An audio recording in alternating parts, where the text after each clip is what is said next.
16 सितंबर 2021 पिछले 1.5 साल से बेकार फॉर्म से गुजर रहे विराट कोहली ट्विटर पे एक ट्वीट डालते हैं जिसमें वो बताते हैं कि अब वो इंडिया की T20 कैप्टनसी आने वाले T20 वर्ल्ड कप के बाद नहीं करने वाले। Breaking news, Virat Kohli steps down as T20 captain. And अगर आप भी एक क्रिकेट फैन हो तो आपने ये ट्वीट उस टाइम पे जरूर देखा होगा और आप भी शॉक हुए होंगे। Time for me to create some space and prioritize things moving forward and unfortunately the shortest format of the game has to give way. But उस टाइम पे किसी को नहीं पता था कि जिस T20 वर्ल्ड कप की यहाँ पे बात की जा रही है वो वर्ल्ड कप इंडिया के लिए एक नाइटमेयर साबित होने वाला है। इस वर्ल्ड कप के दरवाजे भारत के लिए बंद हो चुके हैं। एक ऐसा वर्ल्ड कप जिसमें हम पहली बार पाकिस्तान से इतने बुरे तरीके से हार गए एंड इवन इसी टूर्नामेंट में हमें शर्मनाक ग्रुप एग्जिट भी मिल गई। ना टीम के कैप्टन और स्टार बैट्समैन फॉर्म में थे और ना ही टीम का कोई और ऐसी खतरनाक फॉर्म में था जो हमें बचा पाए, और हमने विटनेस किया one of the worst T20 world cup by Indian team India tournament से बाहर हो गई है। कितनी निराशा। दिल तो तभी टूट गया था जब इंडिया पाकिस्तान से हार गई। लेकिन यहाँ पे सोचने वाली बात ये है कि जिस टीम में इतने स्टार प्लेयर्स भरे हुए थे उस टीम के साथ ऐसा क्या गलत हुआ कि उन्हें ग्रुप स्टेज से ही बाहर निकाल दिया गया। जिस इंडियन टीम के पास उस टाइम पे बेस्ट प्लेयर्स थे वो इस वर्ल्ड कप में स्ट्रगल क्यों कर रही थी। आइए जानते हैं इस वीडियो में about the shocking exit of 2021 T20 world cup. By the way हमने ऑलरेडी सेकंड चैनल लॉन्च कर दिया है, तो अगर आपको फेस कैम रिलेटेड वीडियोस देखनी है, फिर मैच रिव्यूज देखने हैं, फिर फन रिलेटेड क्रिकेट कंटेंट देखना है, आपको लिंक डिस्क्रिप्शन में मिल जाएगा। Do check it out and subscribe it. Thank you. तो अब इस वर्ल्ड कप की बात करने से पहले मैं थोड़ा कंटेक्स्ट दे देता हूँ। जब ये वर्ल्ड कप हुआ था उस टाइम पे विराट कोहली जो कि टीम के बेस्ट बैट्समैन भी थे और साथ में कैप्टन भी, वो लिटरली अपनी वर्स्ट फॉर्म से गुजर रहे थे एंड इवन सभी लोग उन्हें हेट और ट्रोल कर रहे थे कि उन्हें टीम में नहीं रहना चाहिए, उन्हें कैप्टनसी नहीं करनी चाहिए। एंड इसी बीच में ट्विटर पे बताते हैं कि इस T20 वर्ल्ड कप के बाद वो T20 टीम की कैप्टनसी छोड़ देंगे। वेल ये बात ऑफ कोर्स काफी शॉकिंग थी क्योंकि एक तो वो फॉर्म में नहीं थे और ऊपर से उनका ये डिसीजन लेना, इट वाज वेरी वियर्ड। लेकिन फिर भी सब लोग एक्साइटेड थे इस T20 वर्ल्ड कप के लिए, एज उस टाइम पे पूरी दुनिया कोविड की वजह से आइसोलेटेड हो चुकी थी, ज्यादा चीजें वर्ल्ड में नहीं हो रही थी एंड ये टूर्नामेंट एक एंटरटेनमेंट का रिलीफ होने वाला था। ये वर्ल्ड कप थोड़ा डिफरेंट इसलिए था क्योंकि ओरिजिनली इसको होना तो 2020 में था, बट एज आई सेड कि कोविड की वजह से चीजें रुक गई थी तो इसका वेन्यू और साल दोनों चेंज कर दिए गए। और जब फाइनली 2021 में टूर्नामेंट स्टार्ट हुआ तब तक इंडियन क्रिकेट के अंदर काफी कुछ बदल चुका था जिसके बारे में मैंने आपको कंटेक्स्ट दे ही दिया। वेल हमने ऑलरेडी विराट कोहली के इस कैप्टनसी केओस के ऊपर एक वीडियो बना रखा है, तो आप उसको चैनल पे चेकआउट कर सकते हो। You won't regret it. Now coming back to this video, अब इस वर्ल्ड कप के लिए जब स्क्वाड अनाउंस हुआ तो उसमें काफी ज्यादा नए प्लेयर आ चुके थे जिन्हें आईसीसी टूर्नामेंट्स का ज्यादा एक्सपीरियंस नहीं था, फिर चाहे हम बात करें ऋषभ पंत की, सूर्य कुमार यादव या फिर वरुण चक्रवर्ती की। अब अगर हम इंडिया के पूरे स्क्वाड को देखें तो स्टार्टिंग में ही आ जाते विराट कोहली जो कि कैप्टन थे, फिर Rohit Sharma, KL Rahul, Surya Kumar Yadav, Rishabh Pant, Ishan Kishan, Hardik Pandya, Ravindra Jadeja, Rahul Chahar, R Ashwin, Axar Patel, Varun Chakravarthy, Jasprit Bumrah, Bhuvneshwar Kumar, Mohammed Shami and फिर स्टैंड बाय में हमारे पास थे श्रेयस अय्यर, शार्दुल ठाकुर एंड दीपक चाहर। अब दिखने में स्क्वाड काफी बैलेंस तो लग रहा है, बट यहाँ पे यही इशू था कि कई प्लेयर्स को आईसीसी टूर्नामेंट का एक्सपीरियंस नहीं था और जो मेन प्लेयर्स थे वो उतने खास फॉर्म में नहीं लग रहे थे। अब इस टूर्नामेंट का फॉर्मेट पिछले कुछ वर्ल्ड कप जैसा ही था, बस डिफरेंस ये था कि अब हर ग्रुप में 6 टीम्स थी एंड ऑनेस्टली अगर पेपर पे देखे तो इंडिया का ग्रुप काफी इजी लग रहा था। इंडिया के साथ पाकिस्तान, न्यूजीलैंड, अफगानिस्तान, स्कॉटलैंड और नमीबिया थी। अब अगर हम एक बार न्यूजीलैंड को साइड में कर दे because of what happened in 2019 world cup, तो क्लियरली दिखता है कि बाकी टीम्स उतनी स्ट्रॉन्ग नहीं थी एंड इंडिया इजीली कम्पीट कर पाती। मतलब अगर हम एक नॉर्मल वे में देखें तो आराम से लगता है कि इंडिया आराम से सेमीफाइनल की जगह बना ही लेती, लेकिन एक्चुअल में जो हुआ वो हमें पता ही है। इंडियन टीम का पहला मैच होता है 24 अक्टूबर 2021 को पाकिस्तान के अगेंस्ट। इस मैच से पहले इंडिया पाकिस्तान के खिलाफ वर्ल्ड कप में 6-0 से अनबीटन थी और दूसरी तरफ थी पाकिस्तान जो कि अपनी पहली जीत ढूंढ रही थी। लेकिन इस बार स्टोरी हर बार की तरह नहीं रही एंड यहाँ पे ट्विस्ट आ गया। इस मैच में पाकिस्तान ने टॉस जीत के बॉलिंग का डिसीजन लिया एंड उनका ये डिसीजन सही में अच्छा रहा, एज हमने केएल राहुल और रोहित शर्मा का विकेट काफी जल्दी खो दिया। लेकिन फिर आते हैं हमारे out of form captain Virat Kohli जो कि मार देते हैं 57 रन्स। ऑल्दो उनकी इनिंग T20 के हिसाब से थोड़ी स्लो थी, बट जो टीम की सिचुएशन थी उस टाइम पे जहाँ पे विकेट गिर रहे हैं उन्होंने एंकर का काम प्रॉपर वे में किया। उनके अलावा ऋषभ पंत ने भी 39 रन्स बनाए एंड इसी के साथ इंडियन टीम ने 20 ओवर के एंड में 151 रन्स बना दिए बाय लूजिंग 7 विकेट्स। लेकिन फिर इस टारगेट को चेस करनी उतरी पाकिस्तान टीम ने कुछ ऐसा किया जो कोई भी एक्सपेक्ट नहीं कर रहा था, लिटरली कोई भी नहीं कर रहा था। पाकिस्तान की तरफ से मोहम्मद रिजवान और बाबर आजम ओपनिंग करने आते हैं और इस पूरे टारगेट को 17.5 ओवर में ही चेस कर देते हैं बिना कोई विकेट खोए। ऐसा पहली बार था कि वर्ल्ड कप में पाकिस्तान से हार मिली, पूरा इंडिया इस हार से डिसअपॉइंटेड था एंड अब इस मैच के बाद जो हेट और ट्रोल विराट कोहली को पहले किया जा रहा था आउट ऑफ फॉर्म होने की वजह से, वो लिटरली डबल हो गया। पूरी इंडियन टीम और खासकर विराट कोहली को हर कोई ट्रोल कर रहा था। बट एनीवेज इस हार को पीछे छोड़ के हम अपने अगले मैच की तरफ जाते हैं। एंड ऑनेस्टली स्पीकिंग इस ग्रुप स्टेज में हमारे पास 2 ही कंपटीटर थे, पाकिस्तान और न्यूजीलैंड,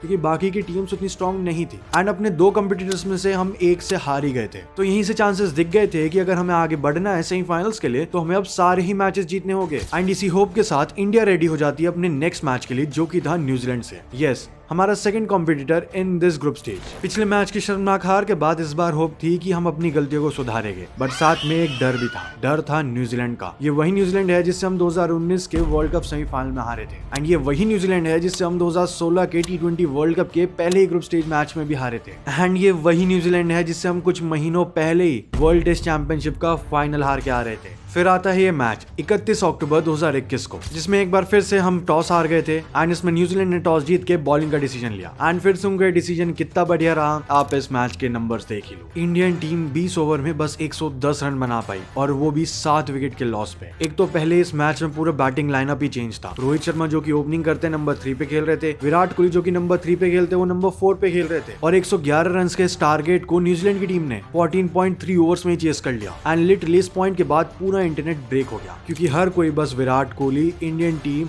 सबको ब्लेम और हेट दे रहा था। कोई कह रहा था ये पनौती है, कोई कह रहा था ये बेकार है, इसको निकालो, ये वो। एंड हर जगह केओस बन चुका था। एंड ऐसा हो भी क्यों ना, जिस तरह से इंडियन टीम परफॉर्म कर रही थी, बार बार हार रही थी, वो भी एक शर्मनाक तरीके से, लोगों का गुस्सा जायज था। वेल ऑफ कोर्स मैं इस टॉक्सिसिटी को यहाँ पे जस्टिफाई नहीं कर रहा हूँ। प्लेयर के सिलेक्शन से लेकर टीम मैनेजमेंट तक हर एक पर सवाल उठाए जा रहे थे। एंड ऑनेस्टली कुछ सवाल काफी वैलिड भी थे, क्योंकि हार्दिक फुल्ली फिट नहीं लग रहे थे, अश्विन बेंच पर थे, और इंडिया एक क्लियर टेम्पलेट के बिना खेल रही थी। और जो 2 इंपॉर्टेंट मैच हमें जीतने चाहिए थे, हम उन्हें ही हार गए। इस पॉइंट के बाद क्लियर हो चुका था कि इंडियन टीम जिस वे में डोमिनेट करके टूर्नामेंट को खेलती है एंड फिर नॉकआउट तक जाती है, वो इस बार नहीं होने वाला। अब इंडिया के पास बचे थे बस 3 मैच, अफगानिस्तान, स्कॉटलैंड और नामीबिया के खिलाफ, जो कि ऑब्वियस था कि हम जीतेंगे ही। अफगानिस्तान के खिलाफ इंडियन टीम ने 210 रन बनाए, जहां पिछले मैच में ईशान किशन ओपनिंग करने आए थे एंड रोहित शर्मा नंबर 3 पे खेल रहे थे। यहाँ पे फिर से उल्टा हो गया फर्स्ट मैच की तरह, केएल राहुल और रोहित शर्मा ओपनिंग करने आए, दोनों ने ही कमाल की 50s लगाई। एंड फिर हुई एक स्ट्रेंज चीज, 1 डाउन पर आते हैं ऋषभ पंत और फिर 2 डाउन पे आते हैं हार्दिक पांड्या। एंड फॉर्म से जूझ रहे कैप्टन विराट कोहली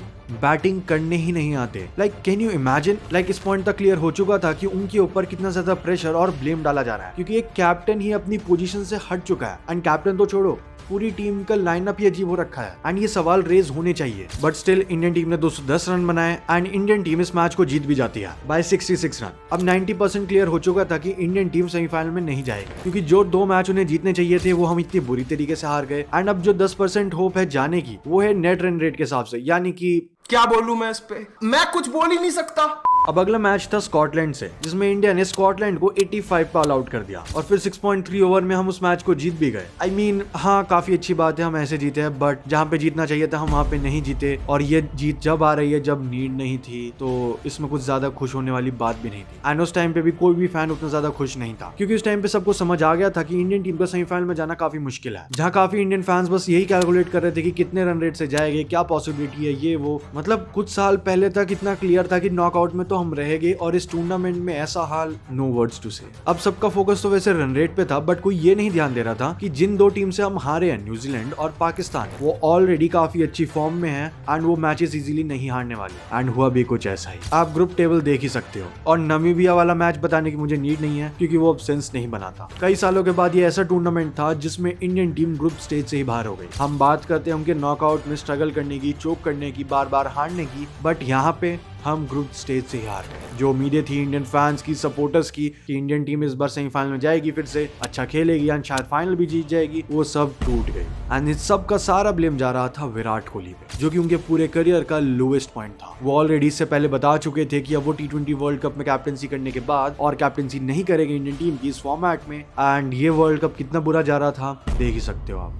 अब बात करते हैं उन रीजंस की जिन वजह से हम हारे। अब इस रिजल्ट को देखकर तुम जज कर सकते हैं, फ्रस्ट्रेशन दिखा सकते हैं, इमोशन दिखा सकते हैं, बट थोड़ा एनालिटिकल वे में देखते हैं। सबसे पहला इशू था captaincy pressure. Virat Kohli already announce कर चुके थे कि उनका लास्ट टूर्नामेंट है T20 कैप्टनसी में, तो माइंडसेट उनका नेचुरली काफी सेफ हो गया था। जो हंगर, जो अग्रेशन उनका पहले रहता था इस स्पोर्ट को लेके, वो नहीं दिख रहा था। वेल ऑफ कोर्स उनकी फॉर्म में भी डिप आ चुका था एंड कैप्टनसी छोड़ने वाला माइंडसेट जो था उसका रिजल्ट हमें दिख रहा था। उनके सिलेक्शन और डिसीजन भी काफी ज्यादा डाउट किए गए। कुछ प्लेयर्स को तो लिटरली टीम में इसलिए लिया गया था क्योंकि वो आईपीएल में अच्छा खेल रहे थे। आई मीन आपको पता ही है मैं किन नाम की बात कर रहा हूँ, बट फिर भी उन्हें बेंच पर ही बिठा दिया। लाइक अगर उन्हें खिलाना नहीं था तो टीम में क्यों लिया? और कुछ प्लेयर्स जो फॉर्म में नहीं थे वो बार बार प्लेइंग 11 का पार्ट रहे। रोल्स क्लियर नहीं थे, कौन एंकर है, कौन फिनिशर है, किसको पावर प्ले में हिट करना है, किसको कैसे खेलना है, सब कुछ कंफ्यूजन थी। एंड ऐसा लग रहा था कि कोई गली क्रिकेट का मैच चल रहा है। लाइक अगर आप कंपेयर करोगे बाकी टूर्नामेंट में जहां पे पता होता है कि रोहित शर्मा ओपनिंग करेंगे, नंबर 3 पे विराट कोहली आएंगे, नंबर 5 और 6 पे हार्दिक पांड्या या फिर ऋषभ पंत या कोई और फिनिशर आएगा, यहाँ पे स्ट्रक्चर काफी खराब हो चुका था। तीसरा फैक्टर था फैटीग का। आईपीएल के खत्म होने के बाद तुरंत वर्ल्ड कप स्टार्ट हो गया और वो भी सेम वेन्यू पे सेम प्लेयर्स के बीच। लेकिन सभी players mentally and even physically drained हो चुके थे। किसी को प्रॉपर प्रिपरेशन का टाइम नहीं मिला।